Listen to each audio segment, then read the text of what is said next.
So next up is the mixing valve. This is located around this area. This is the little servo for the mixing valve.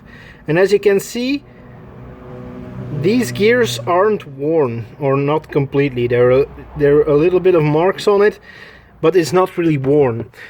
But should we look at the inside one, on the box, if I can, that one right there, it's actually worn quite a bit.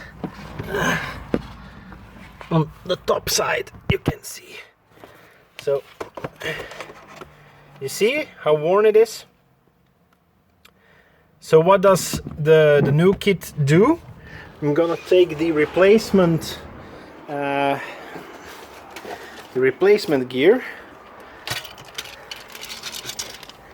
right here.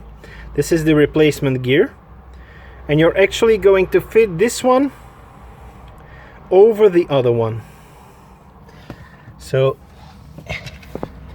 it should look and go like this. So there's a little tab inside that gear over there.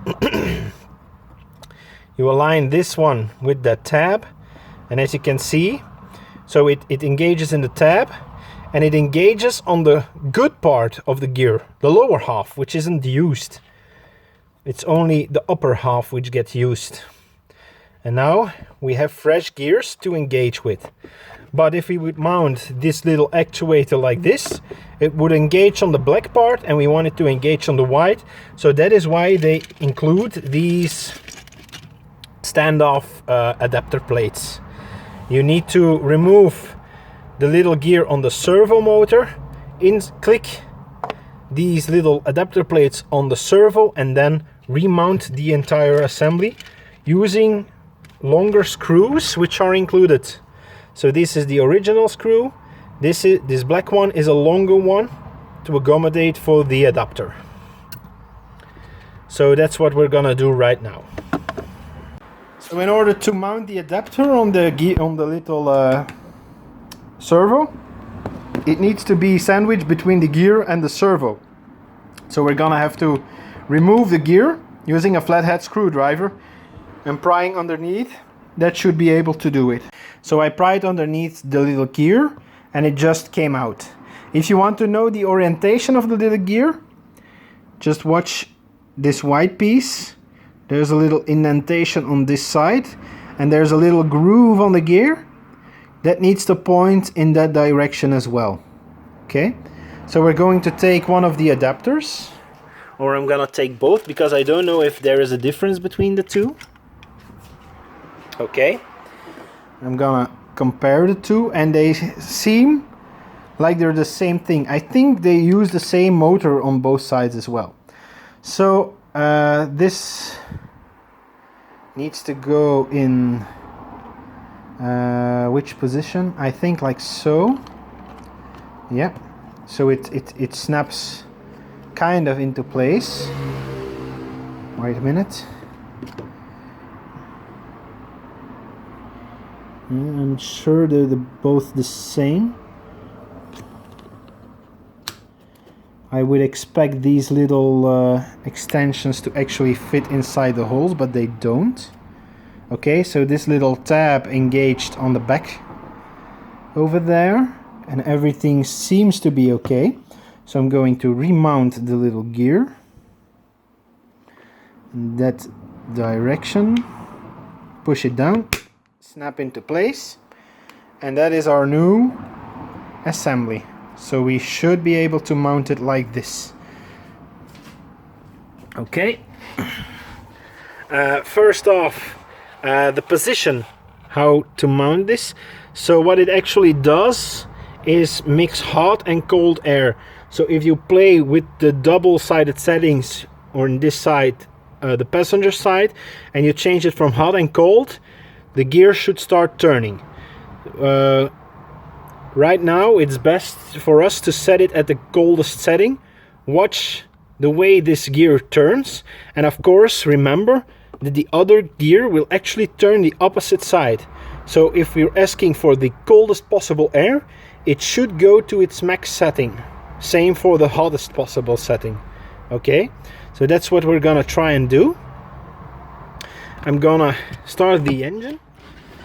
First I'm going to connect my little servo. There we go. I'm gonna make it so I can see how it turns. I'll put some light over here. And remember, this is facing in that direction. Okay. I'm gonna start the engine again. And now I'm going to play with the temperature. So I'm going to move it to the hottest. And as you can see, it's actually turning, if we look at it this way, clockwise. That means we should turn the setting counterclockwise. Now I'm going to the coldest possible setting. This is gonna go all the way counterclockwise. Okay. And it didn't go back, so all the way counterclockwise. That means I have to move the valve completely clockwise. Okay, so I'm going to put the valve completely clockwise for this side. That should mean I'm getting nice and cold air through the vent. So this vent, or if I put it on feet and head, the vent in the side here, so this one. And it is kind of cold, but the engine isn't running for long. So okay, I'm gonna leave it at that. I'm sure it's cold, and I'm asking cold from the little electronic device. So I'm going to try and reassemble it. I'm gonna do this off camera. So there we go. I've already tested it. A little tip. It's actually easier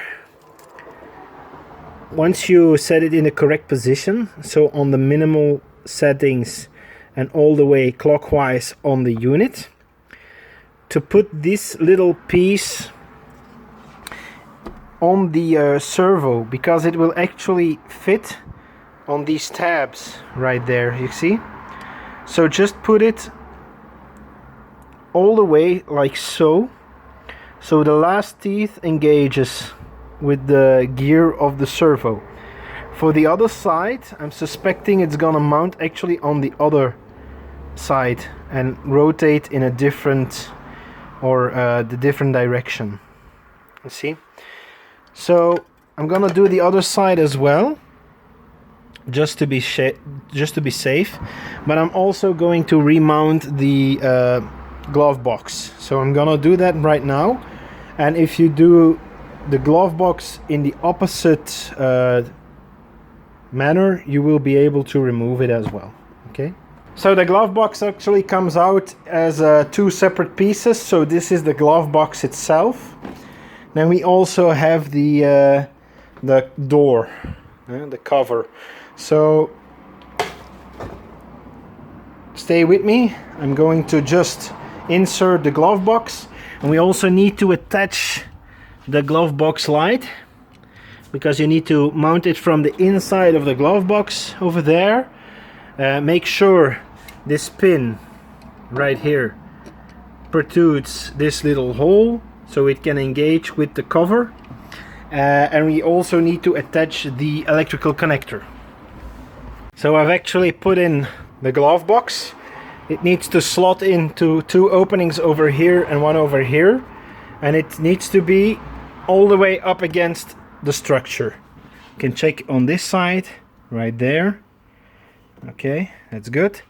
And all the way over here on the top, everything seems all right. So I'm going to put this connector on the light,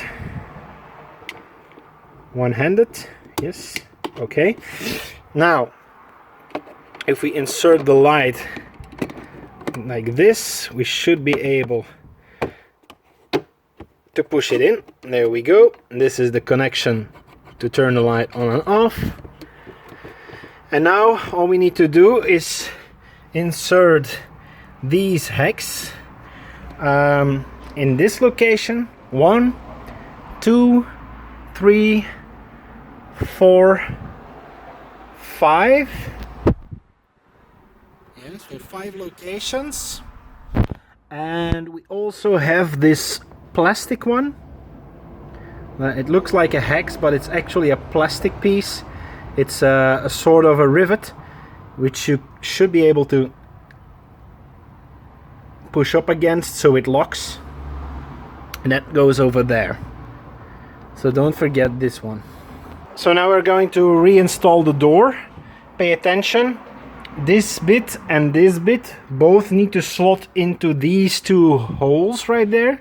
And of course you need to reinstall this little dampener. How does it get reinstalled? So the gear needs to engage with the gears on this ledge. And the little tab over here sits on top. Yeah. So that's how it should mount.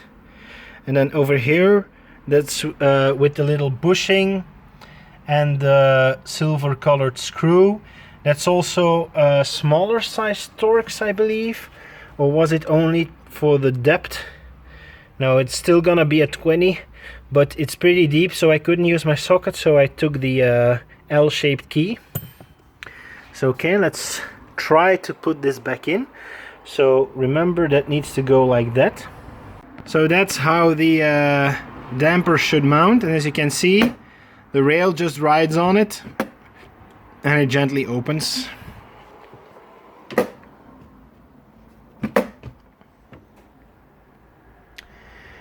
Okay, now for the trims.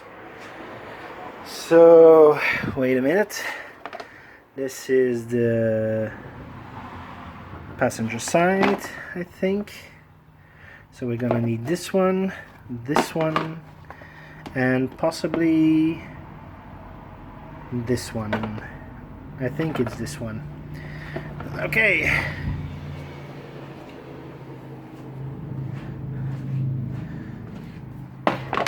So this piece goes over here. It's just held in place with plastic clips, no metal ones. So slide it with these tabs behind the rubber, and then these bits need to lock into place